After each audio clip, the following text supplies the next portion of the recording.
alam mo, kung what we lack is accountability para sa public officials eh. Kung nagkakamali, walang gustong umamin. Ako, nakita ko naman mali talaga ako. Kaya ako nang binabuti ko na ako na pumunta rito para humingi ng pasensya. Kasi kung sa TV lang ako magpapasensya, bali wala eh. Iba yung people have to take accountability for their actions. If they are wrong, if there's nothing wrong with saying sorry. There's nothing wrong. We all have to be humble about our jobs. Ito talaga kasi kita mo, nagpapasalamat pa nga yung nanay eh, na ang anak niya maaga na nauwi ngayon. At yung anak nila dyan na nagtatrabaho sa Bungan, umuwi siya na wala nagiinuman dito. So, tumatahimik talaga yung lugar kasi bawal mo yan. Ayun naman yung intensyon namin eh, patahimikin. Hindi lang sa ganito, pero sa lahat ng lugar.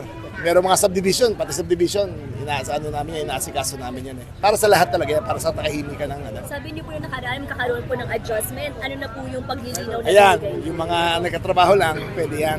Pero sa gabi, yung mga patambay-tambay, walang t-shirt, bawal yon, di ba? Yung lakad-lakad dyan. Pwede naman mag-sando eh, lahat naman tayo may sando sa din, di ba?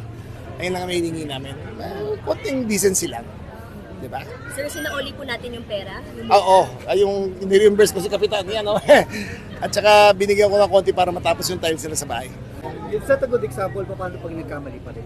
Ay, ibang usapan na yan, di ba? Ibang usapan na yan. Di ba? Panawagan na rito sa lahat na yung mga patakaran, pinapatupad talaga namin ito. Hindi naman para saktak kayo dito, pero para lang tumahimik mga kalye natin. At para sa mga pamilya ng buong Pilipinas, hindi lang dito sa Mandaluyong, hindi lang Metro Manila, pero buong Pilipinas namin ginagawa to.